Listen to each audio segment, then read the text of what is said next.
The whiskey burned like regret down my throat, but it couldn't drown the scream echoing in my head. Evelyn's voice, sharp as shattered glass. From that phone call 3 hours ago. Alexander, I'm not coming back this time. The firm's sending me to Chicago for good. I slammed the glass on the nightstand, the amber liquid sloshing over the rim, staining the wood like blood from a fresh wound. And then the door creaked open, Leo's silhouette filling the frame, his voice a whisper that sliced through the dark. Dad, you okay? I heard the crash. I wasn't okay. Hell, I hadn't been okay since Evelyn, and I said, I do 15 years ago, papering over the cracks in my soul with a white picket fence and PDA meetings in this godforsaken slice of suburban Ohio. Alexander Hargrove, 47, high school history teacher, devoted husband, pillar of the community. That's the mask I'd worn so long it fused to my skin. But tonight, with Evelyn's words hanging like smoke, the mask cracked wide open. Leo, my stepson, all 23 years of him, stood there in his faded Ohio State hoodie, those hazel eyes wide with the kind of concern that made my chest ache in ways it shouldn't.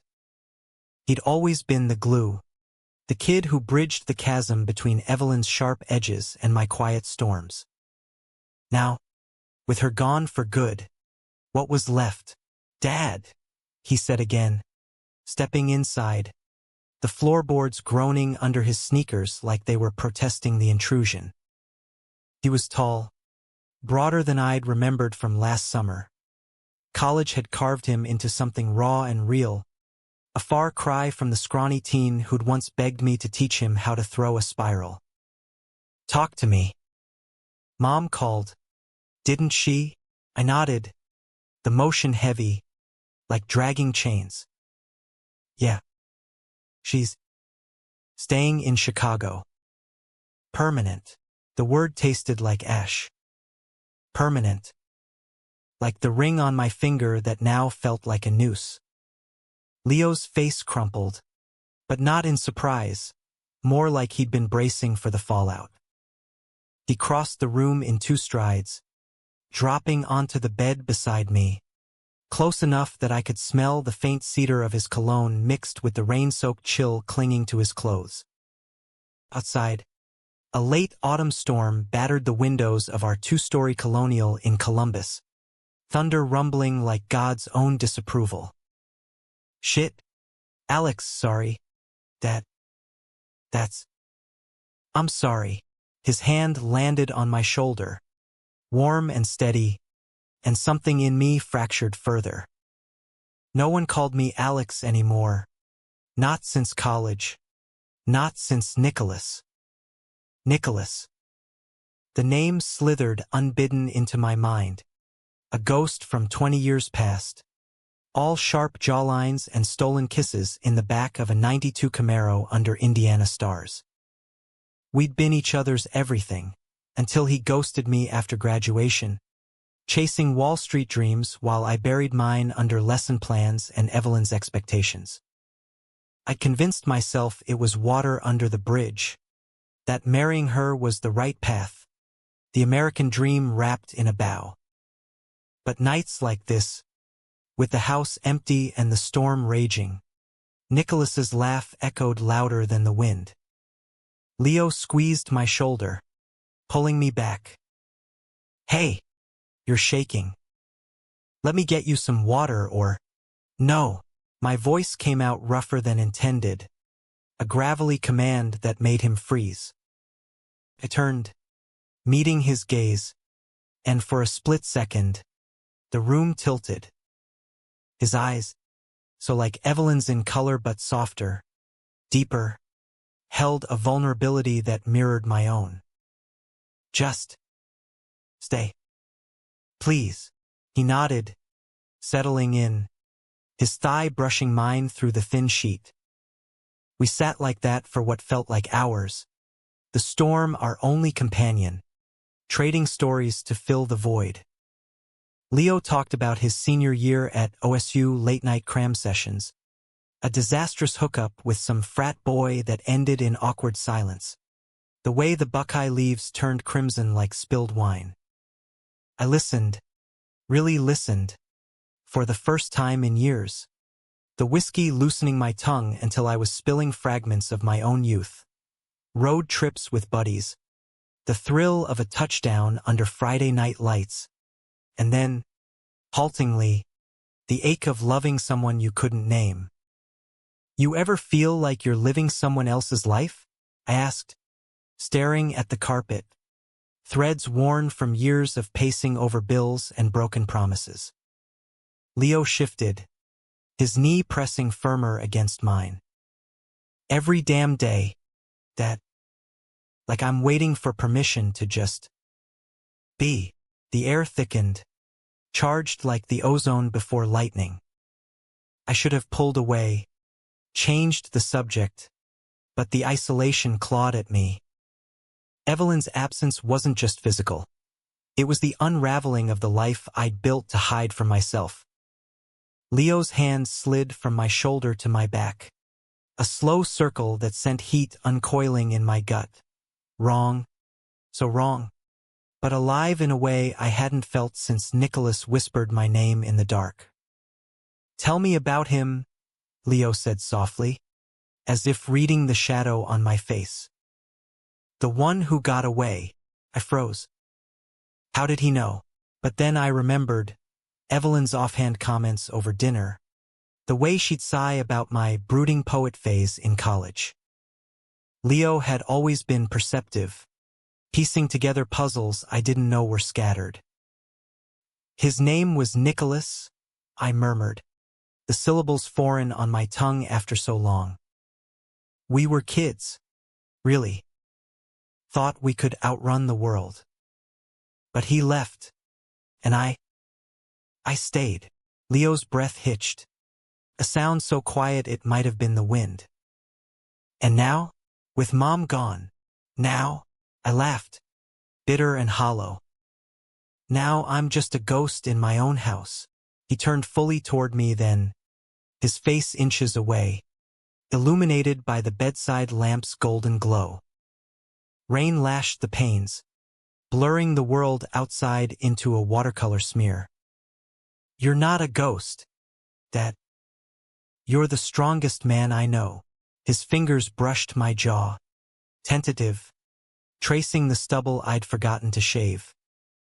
Time suspended, the room shrinking to the space between us, the heat of his palm, the rapid flutter of his pulse under my gaze. I should have stopped it. But the storm outside mirrored the one inside, and when Leo leaned in, his lips brushing mine in a question wrapped in desperation, I answered with a hunger I'd starved for decades. The kiss was fire and flood, whiskey sweet and salt stung with unshed tears.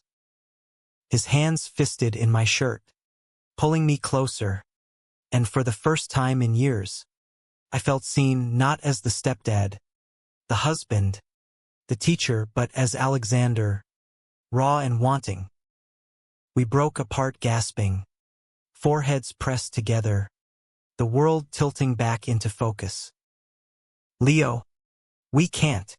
I know, he whispered, but his eyes said otherwise, dark with a need that echoed my own. But tonight, just tonight, the clock ticked past midnight, the house creaking like it held its breath. Evelyn's suitcase still sat in the hall, a silent accusation, but in that moment, with Leo's arms around me, I didn't care. The night stretched endless, a confession booth under thunder's roar, where secrets spilled like rain. We talked until dawn threatened, bodies entwined in innocent solace, his head on my chest, my fingers carding through his damp hair. He spoke of his own hidden heart, the boys he'd kissed in shadowed dorms, the fear of disappointing the family he'd pieced together from fragments. I shared Nicholas's letters, yellowed relics I'd kept in a shoebox, words of love that had faded but never died. As the storm ebbed, leaving a dripping quiet, Leo stirred. "What now, Dad?" I had no answer, only the weight of his warmth against me, promise and a peril. Little did I know, the real storm was just beginning. Nicholas, of all people, was about to blow back into town, carrying betrayals sharper than any knife. Morning light filtered through the curtains like a hesitant intruder, painting the room in soft grays and golds. Leo was gone when I woke, his side of the bed cool, but the imprint of his body lingered like a brand on the sheets. I lay there, staring at the ceiling fan's lazy spin, replaying the night in fragments. The press of his mouth, tentative then fierce, the way his laugh bubbled up when I confessed my disastrous attempt at coming out to a college roommate. Guilt coiled in my gut, thick as the hangover fogging my brain, but beneath it thrummed something electric, alive, forbidden, intoxicating. Downstairs, the coffee maker gurgled like an old friend, and there was Leo, flipping pancakes at the stove, his back to me, broad shoulders flexing under that damn hoodie. The kitchen smelled of vanilla and bacon, domestic normalcy clashing with the chaos in my chest. He turned, plate in hand, a shy smile cracking his face. "Figured you could use some fuel." "Rough night." I managed a nod, sliding onto a stool at the island, our knees brushing under the granite. "Leo, about last night." "Don't." He set the plate down, his hand lingering on mine, calluses rough from weekend shifts at the auto shop. "We don't have to label it." "Not yet. Just let's not pretend it didn't happen." His words hung there, simple yet seismic, shifting the ground beneath us. We ate in companionable silence, forks scraping porcelain, the radio humming classic rock, Springsteen crooning about highways and heartbreak, fitting as a Midwest dirge. Outside, the neighborhood stirred. Mrs. Hargrove, no relation, thank God, jogging past with her labradoodle, kids shrieking on bikes down Elm Street. Our slice of Americana, postcard perfect, hiding the fractures. Work dragged that day, my AP US history class a blur of dates and declarations. 1776 felt trivial against the revolution brewing in my veins. Teenagers slouched in desks, scrolling phones under tables, oblivious to the wars we wage in silence. I graded papers in the staff lounge, pen slashing red like judgment, until my phone buzzed. An unknown number. A voicemail. "Alex, it's Nick." Nicholas Riley. "Long time. I'm in town for a conference, tech summit at the convention center. Heard about Evelyn through mutuals. Coffee? Tomorrow, 2 p.m. That diner on High Street. The one with the pie you loved." My heart stuttered, a diesel engine coughing to life after years in the garage. Nicholas. Here. After 2 decades of radio silence, he drops in like a meteor, cratering my carefully constructed calm. I deleted the message, but the echo lingered, his voice unchanged, smooth as bourbon, edged with that old confidence. That evening, Leo was waiting when I got home, takeout from the Thai place on campus steaming on the table. Pad CEW, extra limes. "Your favorite." He grinned, but his eyes searched mine, probing for cracks. We ate cross-legged on the living room rug, a bottle of Cabernet between us, the TV flickering some forgettable cop drama. Conversation flowed easy at first, his internship hunt, my department's budget woes, but tension simmered, unspoken. Halfway through the second glass, Leo set his fork down, leaning forward. You were thinking about him today. Nicholas. I choked on a noodle, coughing into my napkin. What? How? Your face. At breakfast. It's the same look Mom gets when she's hiding something. He shrugged, but hurt flickered in his gaze. Tell me. So I did. The wine loosening the floodgates. Nicholas and I, freshmen at Purdue, bonding over bad poetry slams and midnight drives to Lake Michigan. The summer after sophomore year, when we finally crossed the line, sand between our toes, his body arching under mine as waves crashed like applause. He was my first everything, I admitted, voice thick. Then he vanished. Letter from New York. It's not you, it's the world. Bullshit. But I swallowed it. Leo's jaw tightened, a muscle ticking. And now he's back? Just like that. Voicemail. Wants coffee. I laughed, self-deprecating. Like we're old war buddies. He stood abruptly, pacing to the window, fists clenched. Rain had started again, a fine mist veiling the streetlights. What if it's not bullshit? What if he wants you back? The question landed like a gut punch. Leo, it's not, we're not, aren't we? He whirled, eyes blazing, stepping close enough that I could see the flecks of green in his irises. Last night wasn't nothing. That. It was. Real. For me. Anyway, my breath caught, desire warring with dread. I rose, cupping his face, thumbs brushing his cheekbones. It was real for me too. But this us, it's a minefield. Then let's walk it. His lips crashed into mine, hungrier than the night before, hands roaming with a boldness born of youth and yearning. We stumbled to the couch, clothes shedding like old skin, his skin hot against mine in the lamplight.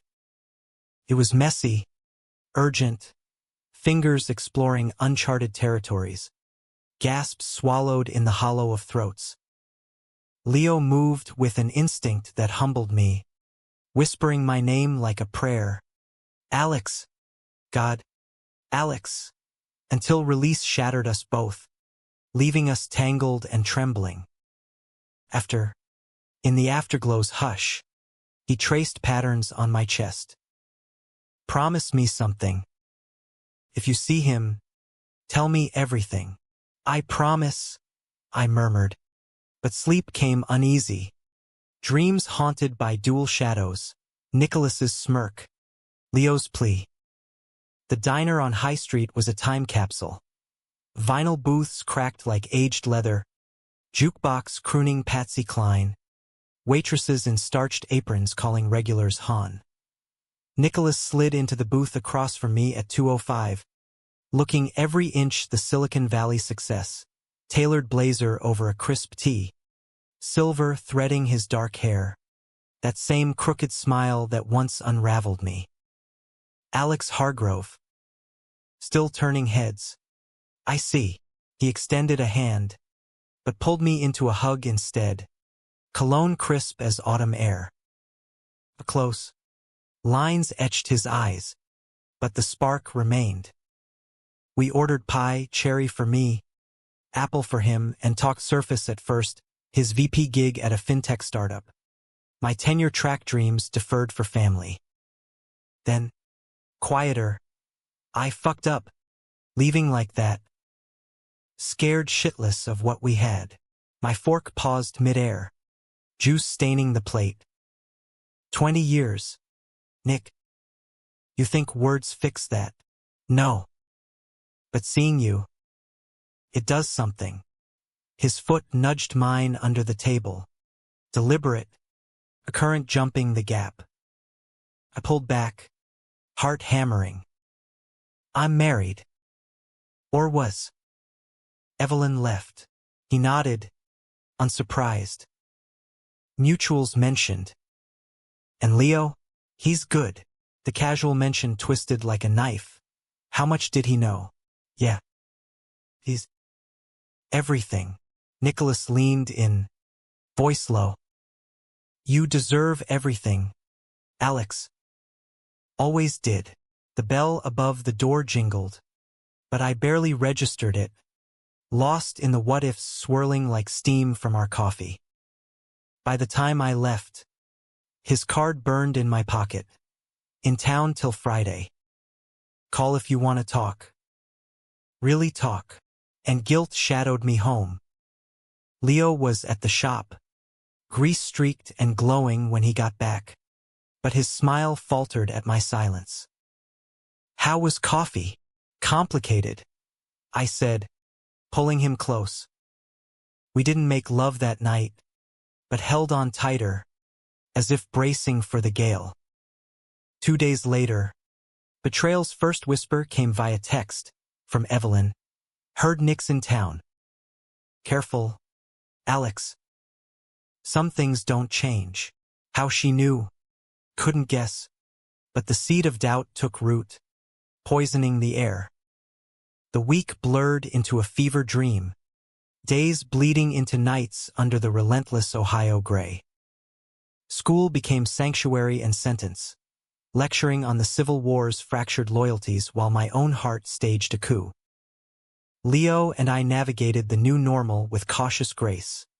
Stolen glances over breakfast, fingertips brushing in the laundry room, a heated makeout against the garage door after his shift that left us both breathless and blue-balled.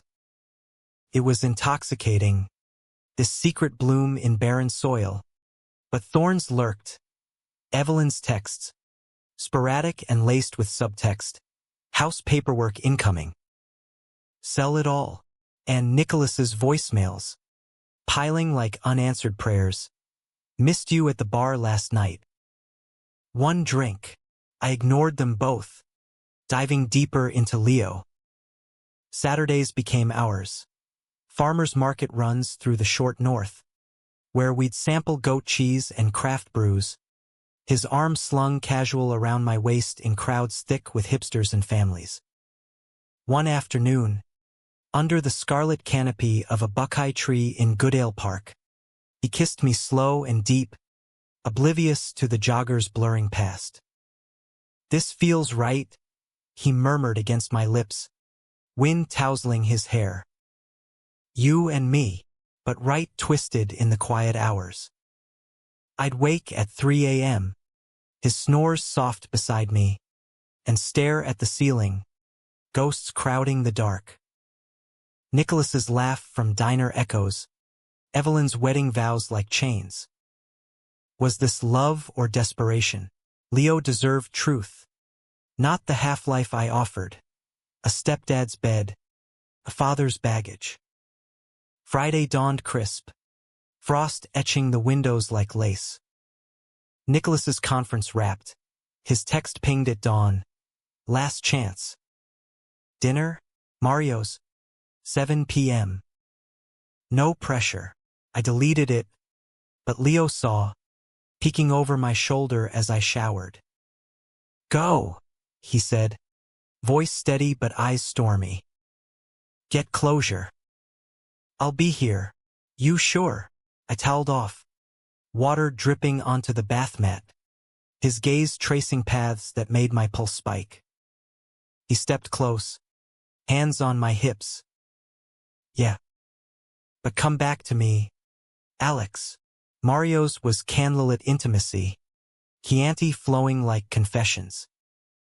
Nicholas waited at a corner table, suit rumpled from travel, a bottle already breathing. You came. Curiosity killed the cat, I quipped, but sat, the chair scraping like a confession.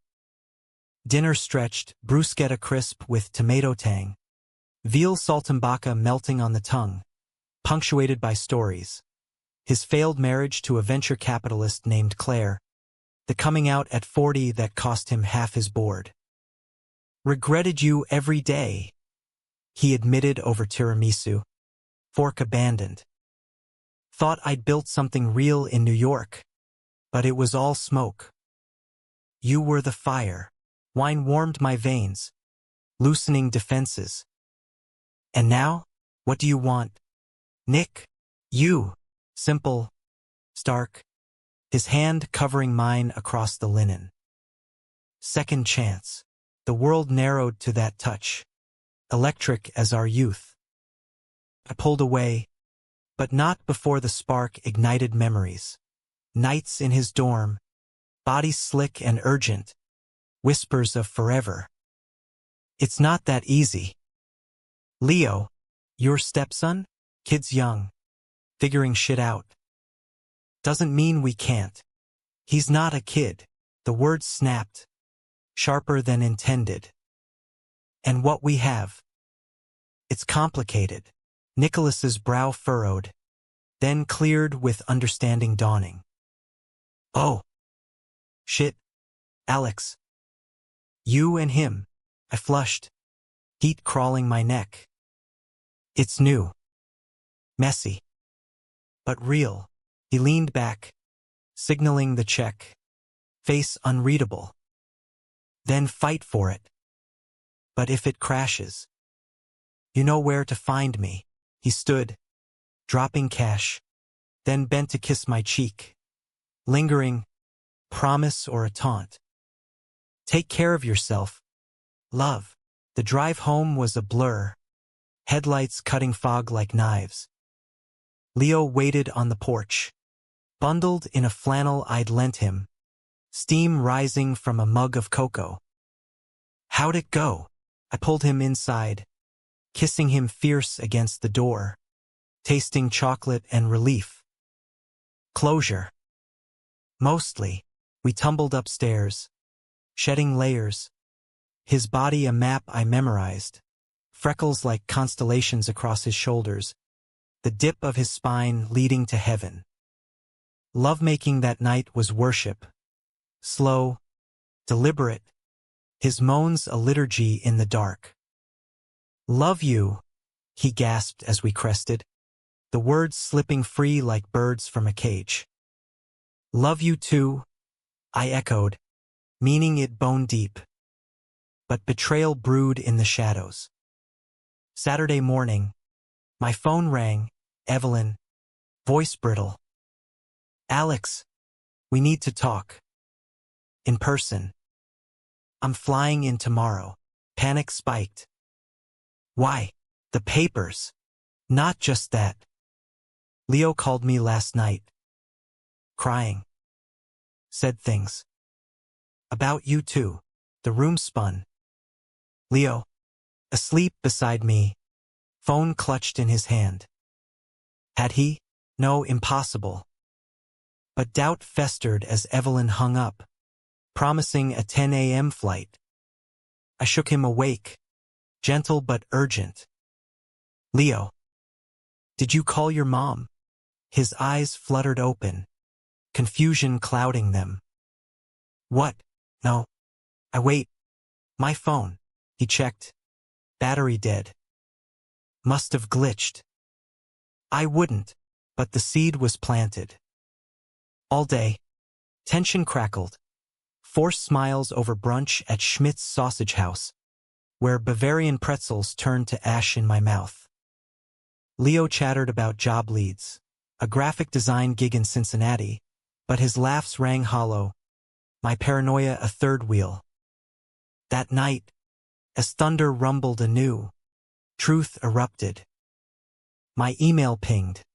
Attachments from an unknown sender, screenshots of texts, timestamps damning. Nicholas to a mutual friend. Alex is spiraling. Hooked up with his stepkid. Classic denial. And below, Evelyn's reply, knew it. Always suspected. Use it. Betrayal. Double-barreled. Nicholas, selling my vulnerability for what? Gossip, leverage, and Evelyn, weaponizing it to torch our remnants. I slammed the laptop shut, chest heaving, Leo bursting in from his run, drenched and wide-eyed. Alex? What's wrong? I thrust the screen at him, words tumbling. The diner confession twisted into scandal. Evelyn's complicity. Leo scanned, face paling, then hardening. That bastard. After everything you told him, rage unified us, a furious pact. We called Nicholas voicemail, his chipper tone mocking. Hey, it's Nick. Leave a message. Leo left one. Voice steal. Stay the fuck away from us. You're poison. Evelyn's plane landed at noon, but we were waiting at the airport, a united front in the arrivals lounge. Me in my wool coat, Leo's hand firm in mine. She emerged, designer suitcase trailing, Botox smooth face cracking at the sight. Alexander. Leo. Her gaze darted between our linked hands, revulsion flickering. We know, I said, voice even. About the emails. Nicholas. She stiffened, chin lifting. Protecting the family. You think I want this out there? My colleagues. Your family? Leo snarled, stepping forward. We're not your props, Mom. Alex and I. This is us. The lounge hushed, travelers averting eyes. Evelyn's lips thinned. Leo. Honey. He's confused you. Brainwashing. No. My turn. Grip tightening on Leo. This is love. Evelyn. Late, but true. Sign the papers. Let us go. Tears welled, but her nod was crisp. Fine. But don't come crawling back. She wheeled away, vanishing into the crowd like smoke. Relief crashed, but so did the cost, whispers starting. Her lawyer's calls laced with threats of exposure. Nicholas texted once, sorry. Misunderstanding. Blocked. In the car, Leo leaned his head on my shoulder. We okay? Better than okay? I whispered, kissing his temple. But the storm clouds gathered. The world wouldn't yield easy. Winter clamped down on Columbus like a vice. Snow blanketing the streets in hush-white forgiveness. But peace eluded us. Evelyn's departure left echoes, her perfume lingering in the hall closet. Divorce papers stacking like indictments on the kitchen counter. Leo and I clung to routine, his job hunt yielding interviews in Dayton, my classes delving into Reconstruction's fragile mending, mirroring our own. Nights, we built fortresses of flesh and whispers, but dawn brought the siege. Gossip rippling through the faculty lounge, a colleague's sidelong glance, heard Hargrove splitting. Messy, Nicholas's shadow loomed largest, a specter I couldn't exorcise. One blustery Tuesday, after dismissing my last period on the Boston Tea Party's audacity, I found him in the parking lot, leaning against my old Ford Taurus, breath fogging in the chill. Alex. We need to talk. Nothing to say. I unlocked the door. Keys jangling like accusations. He blocked the path, eyes earnest under the sodium lamps. I didn't mean for it to blow up. Evelyn cornered me at the summit, knew about the diner, twisted my words.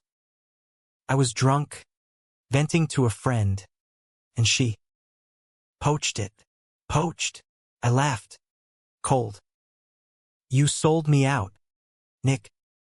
For what? A clean conscience.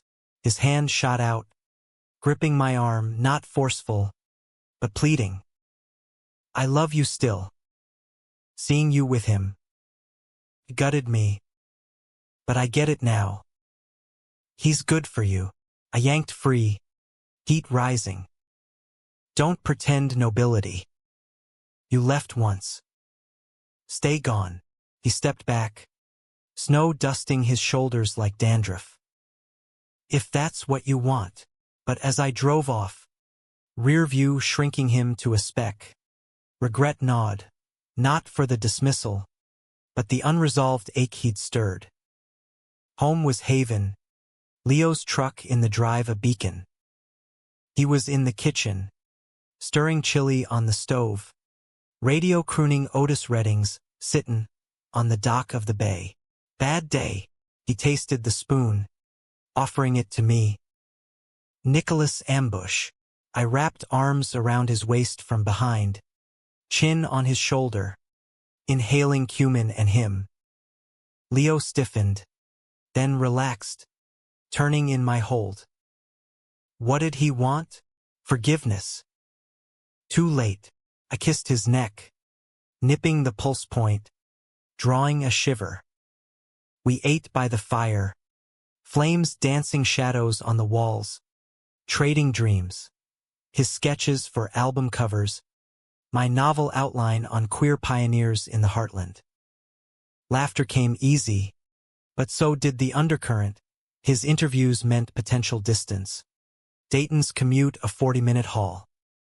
Climax brewed that weekend, a Valentine's blizzard trapping us in. Power flickered, candles guttering as we hunkered under quilts, fortified with Merlot and memories. Leo traced my scars, literal, from a boyhood bike wreck, figurative, from buried truths. Tell me the worst, he urged, fingers interlacing. So I did, the night after Nicholas left, drunk in a Purdue bar, picking a fight with a homophobe twice my size, waking in the ER with a fractured jaw and Evelyn's hesitant hand in mine. She nursed me back, proposed stability. I took it, scared of the void. Leo's eyes glistened. And me? Am I the void filler? No. I pulled him atop me, hearts hammering tandem. You're the light. We made love by firelight, slow and sacred, his body arching like a bow, my name a chant on his lips. Afterward, sated and sweat-slick, he confessed his own abyss, coming out to Evelyn at 18, her dismissal. Pray on it, baby. It'll pass. Hiding ever since. Until me. I was terrified, he admitted, head pillowed on my chest. That night you broke down. It unlocked me. The storm howled, but inside, we were still. Until Monday's mail, a manila envelope, no return address. Inside, printouts, photos from Mario's, grainy but damning. Nicholas's hand on mine, our heads bent close. Tucked in, a note, Evelyn's script, leverage for the settlement. Or it goes public. Rage ignited, a bonfire in my veins. Leo found me shredding them in the den, face thunderous. She won't stop. We fight. He grabbed his keys. Together, but conflict escalated that afternoon, at the auto shop, where Leo's boss, a burly ex-Marine named Hank, pulled him aside post-interview. Kid, word from the ex-wife. Says you're involved. With Hargrove. That true? Leo's face drained. It's not your business. Hank's eyes narrowed. It is when it risks my rep. No job here. Betrayal's blade twisted anew. Evelyn's poison spreading. Roots in the community we'd trusted. Leo stormed home, slamming doors, collapsing into my arms with sobs that racked us both. What now? Everyone'll know. Then we own it. I held him, resolve hardening. No more hiding. Tuesday brought the showdown. I called Evelyn, beaker on. Leo beside me at the oak table scarred from family Thanksgivings. Enough. The photos. Pull them. Her laugh tinkled. Artificial. Or what? Alimony dries up. Or I go public first. My story. Our love. Front page. Columbus Dispatch. Silence stretched. Then her sigh. You're bluffing. Try me. Click. She caved by evening. Lawyer emailing a retraction. Photos deleted. Settlement sweetened. But victory tasted Pyrrhic. Nicholas's final email arrived at midnight. Saw the drama. Proud of you, Alex. Moving to Seattle. Goodbye. Closure. At last. Leo and I celebrated quietly. Pizza from Tommy's. A walk under street lamps glistening with melt. To us, he toasted with root beer. Clinking bottles. To us, I echoed. But shadows lingered. His Dayton offer accepted. Move in 2 weeks. Distance. The ultimate foe. Spring unfurled tentative. Crocuses piercing the thaw like hopeful fingers. But our idol frayed at the edges. Leo's job started mid-March. A sleek office in Dayton's warehouse district. Commuting via the gray ribbon of I-70. Mornings, he'd kiss me goodbye in the driveway, thermos in hand, taillights fading into dawn mist. Nights, he'd return bone-weary, collapsing into bed with tales of corporate bullshit and creative sparks. We'd reconnect in hurried passion, bodies bridging the miles, but exhaustion etched lines on his face. Mine. Evelyn vanished into Chicago's churn. Our divorce finalized with clinical efficiency. No court, just signatures and a check that bought the house outright. I painted the kitchen sage green. Leo's choice, erasing her ghost. But Nicholas's absence echoed too. A forwarded article from a mutual. Tech mogul weds in Napa. Him beaming beside a lithe architect named Theo. No ill will. Just a quiet ache for the road not taken. Conflict crested in May. Under dogwood blossoms shedding pink confetti. Leo's firm demanded overtime. Weekends swallowed by pitches and proofs. Our date night, a Reds game in Cincinnati, devolved into silence. His phone buzzing through the 7th inning stretch. Answer it, I said, voice tight over Cracker Jack. He did, stepping into the concourse, returning with forced cheer. Big client. Tokyo deadline. Liar. The word escaped. Venomous. You've been distant. Is it me? Us? Leo's eyes flashed. It's work. Alex.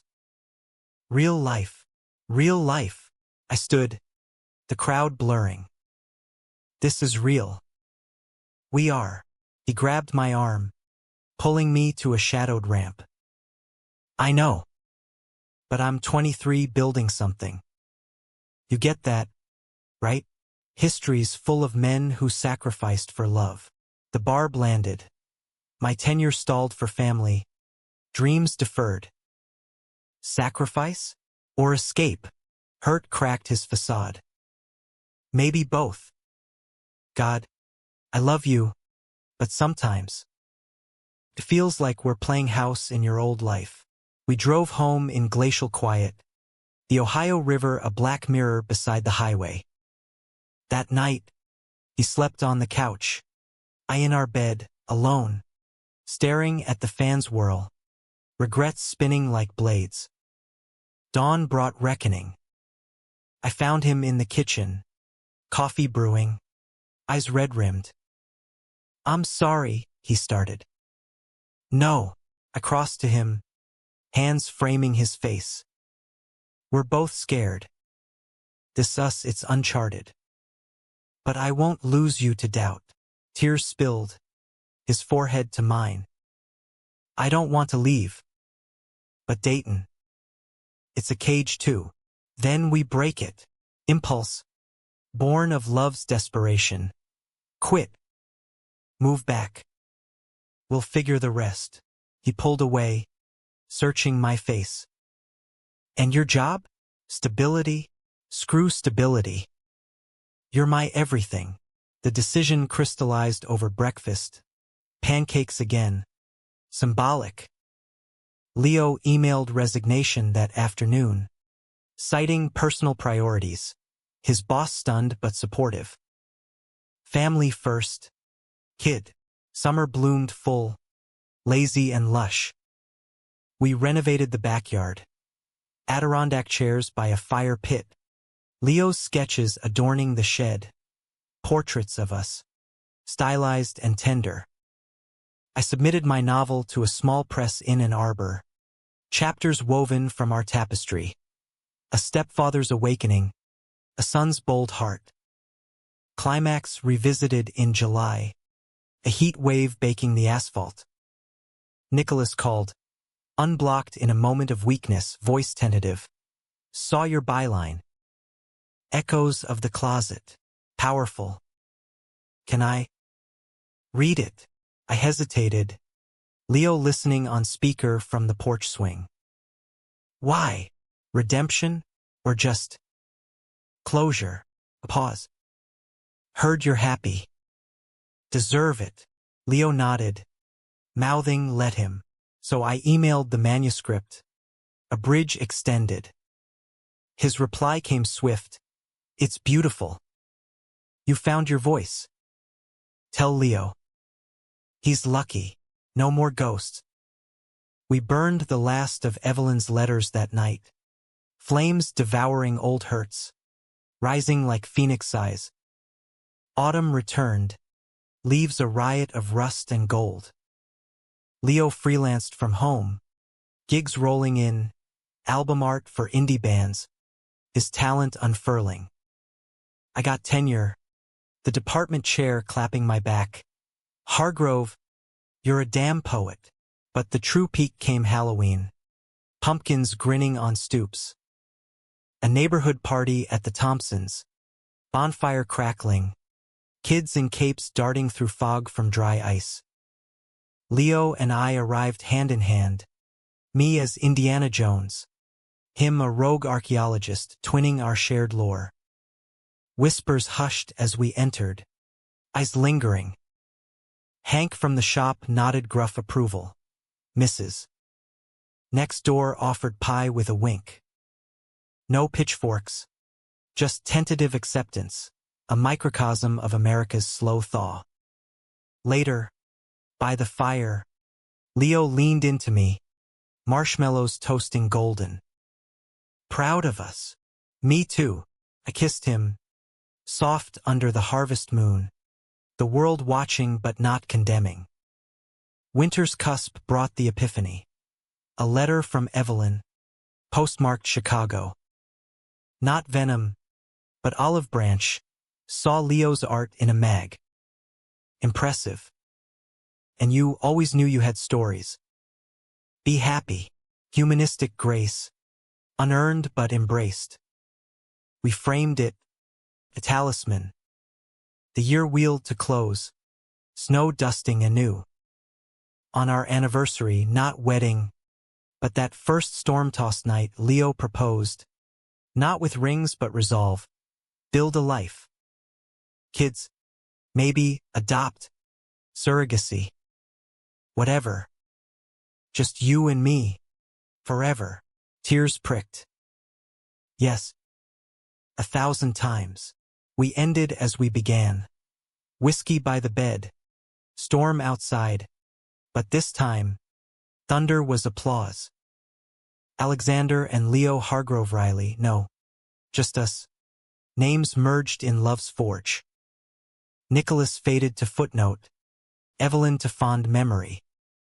In the heartland's heart, we'd carved our epic, dramatic falls, emotional risings, romantic fires, humanistic hope. Not perfect, but profoundly ours. The night changed everything, yes. And in its wake, we rose whole, unapologetic, alive.